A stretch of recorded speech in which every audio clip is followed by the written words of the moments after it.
Every year in this part of the country, we experience warmer temperatures, no rainfall typically, and the conditions are just right for fires to break out. And just like a day like today where we've got the winds kicking up, it doesn't take much to set a fire off into the wildland-urban interface and potentially damage some structures.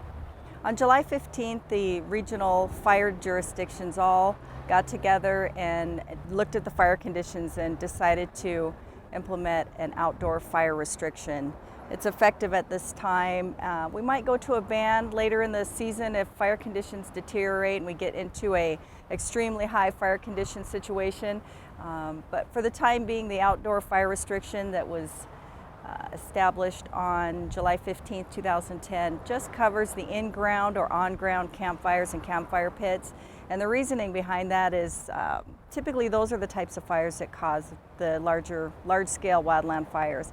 The Valley View Hills fire in 2008 was a result of an in-ground campfire. It was reported the folks that had that fire put it out, and the fire continued to burn into the root structure of the trees and underground, and then it surfaced at some point later, and the wind took it and just caused a lot of destruction in that area. And winds were whipping up around the whole city and the whole county, really. There were fires throughout the area here, and like I said, it doesn't take much for fire to spread under these conditions: hot, dry, windy conditions. Fire rings, in-ground and on-ground campfires, the dugout pit with rocks around it, or a metal fire ring, any of those types of fires that are in the ground or on the ground are not allowed right now with respect to the outdoor fire restriction. People can still use the outdoor portable manufactured fireplaces and fire devices and barbecue appliances.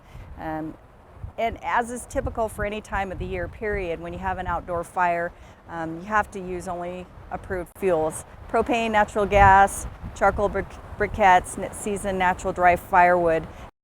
Fire laws and fire regulation can only go so far. It's really up to all the people to use good judgment, use common sense, take a look at the conditions, and look at their availability for tending to that fire if they decide to have one. So ultimately, that's what it boils down to. Safety for our community boils down to the actions of each individual.